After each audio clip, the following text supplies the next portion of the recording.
Hi, this is Dr. Tagwa, the Chair of Computer Science Department at UNLV. I would like to welcome you to this class, and I would like to invite you to watch the video on academic conduct. Thank you. Academic integrity is a legitimate concern for every member of the campus community. All share in upholding the fundamental values of honesty, trust, respect, fairness, responsibility, and professionalism. By choosing to join the UNLV community, students accept the expectations of the student academic misconduct policy And are encouraged when faced with choices to always take the ethical path, Students enrolling in UNLV assume the obligation to conduct themselves in a manner compatible with UNLV's function as an educational institution.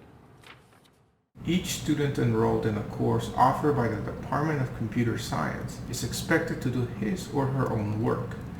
This includes but is not limited to written assignments, programming assignments, and any form of examination. You are required to adhere to the UNLV Student Code of Conduct. Here we have an example of a student who is having a hard time doing his programming assignment. Now the right thing to do is to go to one of the authorized resources. Asking other students or trying to extort them in exchange for seeing the solution is a violation of the academic integrity and student conduct policy. Do not provide answers or code to fellow students, as you will both get in trouble. Here we have another example of a student who is going on the popular website Stack Overflow to find a solution to his programming assignment.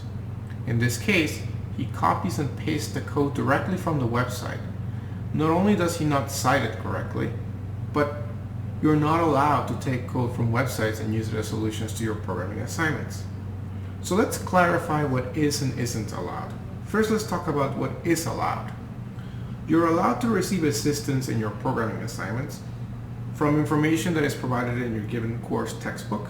This includes code in the textbook.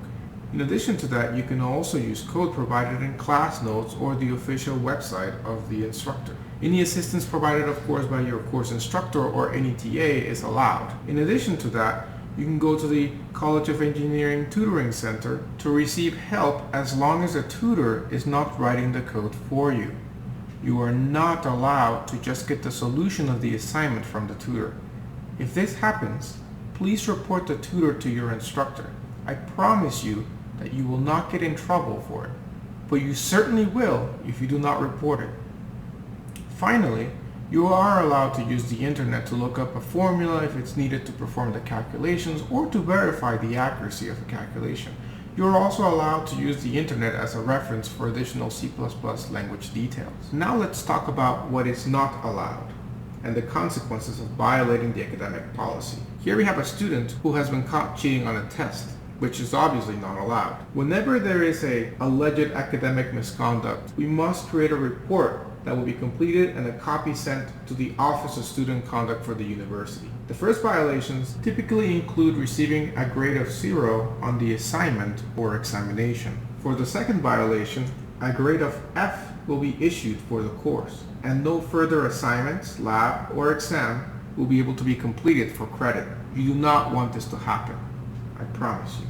Other examples of prohibited practices include, but are not limited to, copying answers and code from a fellow student, friend, relative, neighbor's dog, billboards on the road. You get the idea. Providing answers and code to a fellow student is just as bad as copying the code yourself. Collaborating and sharing answers is also not allowed unless previous permission is given by your instructor. Using the internet to develop a strategy for solving a problem, including finding an algorithm, is not allowed unless previous permission is given by your instructor. Using the internet to solicit a solution to an assignment, such as in the websites like Chegg, where you can post your homework and say, hey, how do I solve this?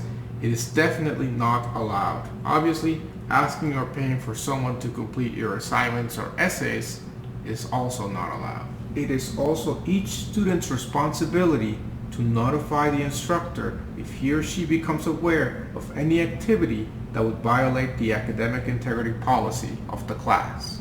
Remember, all assignments must be submitted via the class webpage. These will be checked for plagiarism using very modern software that will detect if you cheat. And finally, all programs must be able to compile and run using the specified operating system and system software by your course instructor. You're also expected to check your Rubber Mail on a regular basis. Communication regarding the class will be sent to that email. Basically, always do your own work, and when in doubt, ask your instructor, ask your TA, and make sure that you don't accidentally violate the Student Code of Conduct. My name is Jorge Fonseca, and I thank you for watching this video and hope you have a wonderful day.